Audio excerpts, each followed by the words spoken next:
Hello everyone, first and foremost, I want to start off the vid by welcoming you all back to the channel. You're rocking with Beyond Next Gen Gaming. I'm your host, yours truly, Noob. And without any further ado, we'll be exploring some more of New Atlantis and getting into some quests and seeing what New Atlantis has to offer us. Also, to maximize your viewing quality of this video, please turn your player to 4K 60. In 2150, humanity learned the Earth's magnetosphere would collapse sometime in the next half-century, eliminating all life on the planet. Decisive action was required, but the secure transport of an entire civilization would demand a new kind of cooperation, a new kind of courage, and a new kind of union. Thus, in 2159, the United Colonies were formed to make that journey possible. Just 1 year later, the Galileo, the first of many colony ships, touched down here on Jemison, beginning a new era of human history, the age of the United Colonies. The effort and planning it must have taken to evacuate literally the entire world. Can you imagine? The logistics alone must have been mind-boggling. This is an awesome museum, and what a way to give a science history on what has happened in Starfeild. From their foundation, the United Colonies strove to provide all their citizens with opportunity, security, and peace. But there were those among the UC that still wanted something more: independence.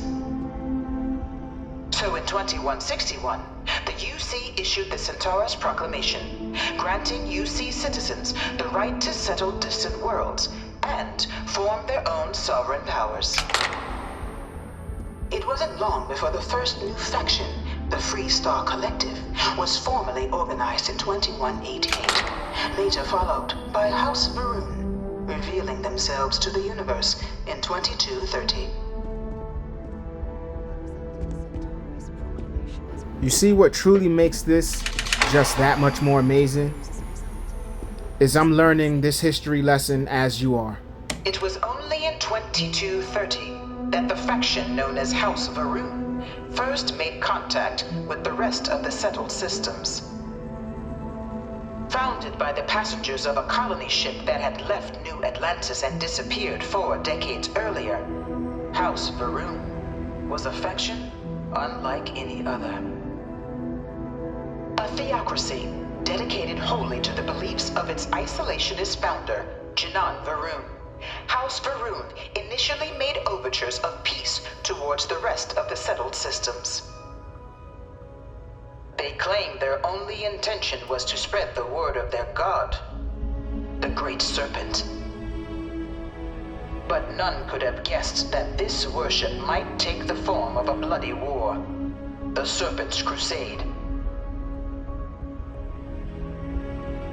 I see a lot of content out there from YouTubers saying play Starfeild this way and that way. What makes this RPG special is play how you want. The Freestar Collective was initially founded in 2188, when the citizens of Aquila banded together with the pleasure city of Neon in mutual defense. But in 2194, after the deployment of a UC medical star station in orbit around their world, the citizens of Narion also requested to join the collective. The resulting rise in tensions between the Freestar Collective and UC culminated in the settled system's first intergalactic conflict, the Narion War. Despite a decisive victory by the UC, the colonies permitted the citizens of Narion to join the collective, forming the basis for the fiercely independent union that persists to this day. The path that I'm taking and the choices that I'm making may differ from your gameplay experience. There is no wrong and right way to play Starfeild. It's about taking your time and enjoying This game, which I honestly feel is a Western RPG masterpiece, despite many negative reviews and the naysayers. Starfeild doesn't look good. Look at this bug and that bug. I'm gonna show you every bug. Of the many conflicts between the galaxy's factions, none was more brutal than the recent colony war between the UC and the Freestar Collective.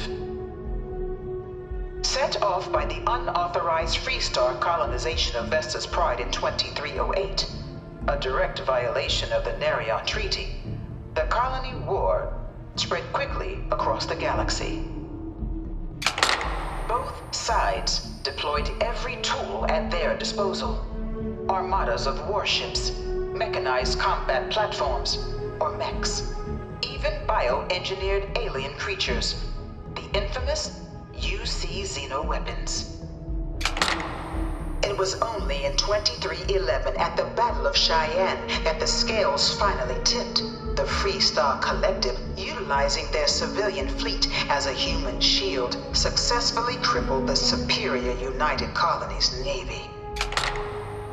After their shocking victory against the galaxy's greatest navy, the Freestar Collective offered terms of peace, which the colonies, out of an interest in staving off any further human costs, accepted. The galaxy has been rebuilding ever since. The colony war was a horrible conflict that irreparably wounded the settled systems. There were times I felt that it would never end. It's crazy, quite the history lesson. And speaking on bugs, I've experienced zero. Few settled worlds were left untouched by the colony war. But nowhere could the viciousness of modern warfare be seen more clearly than on the Freestar planet of Nera. Initially occupied by invading United Colonies forces as a forward operating position, repeated attempts to take and retake the planet by collective forces led only to devastation. Swaths of the world were transformed into scorched husks, a nightmarish testament to the depths of human ingenuity and human cruelty. And today, Nera remains a continuing reminder to the horrors of unfettered war.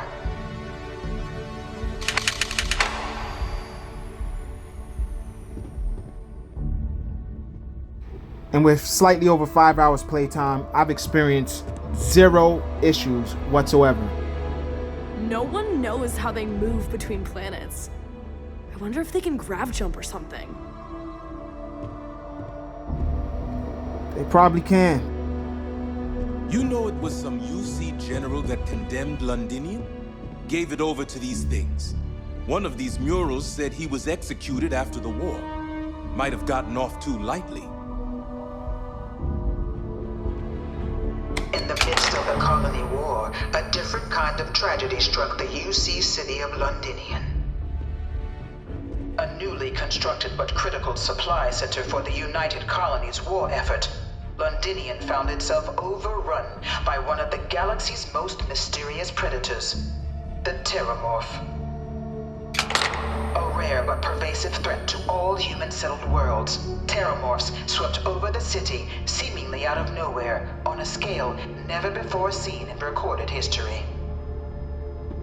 Valiant efforts by the UC military slowed the onslaught, but the creatures proved unstoppable. Ultimately, the decision was made to destroy the Londinian spaceport, sealing off the city, the outbreak, and its citizenry from the galaxy at large. The tragedy of Londinium is mourned by the UC to this day.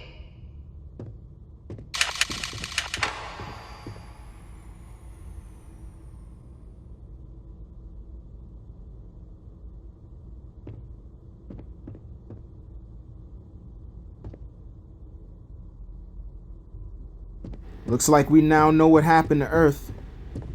So I watched a video earlier of a somewhat popular YouTuber critiquing the game, saying that they can't review the game. And that's probably because the same person can't even review their reflection. A United Colony citizen, service to the UC, can one hope to earn one's citizenship. But the UC prides itself on taking care of its people. Cost of living controls mean citizens pay less than their foreign counterparts for needs big and small. All citizens are issued a grant upon joining to get themselves on their feet. And only UC citizens have the opportunity to purchase property, getting the chance to live in one of the most beautiful cities in the settled systems. By joining the Vanguard today, you too can begin earning your place here, in the heart of galactic civilization, as a citizen of the United Colonies.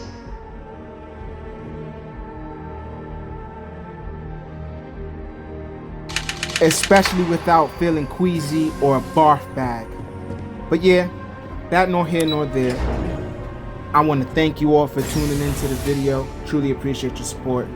If you want to show your support for the channel and you want to see more Starfeild gameplay in 4K 60 from me, and as well as many other must-see Xbox Series X gaming from me, you can do so simply by leaving a comment, share the vid, smash that like button, and hit that subscribe bell I've spent a fair bit of so time you in don't miss simulators any of my just content. like these. You really don't want to They're miss my next one. startlingly realistic. Till next time, Have peace and fun. be well, everyone.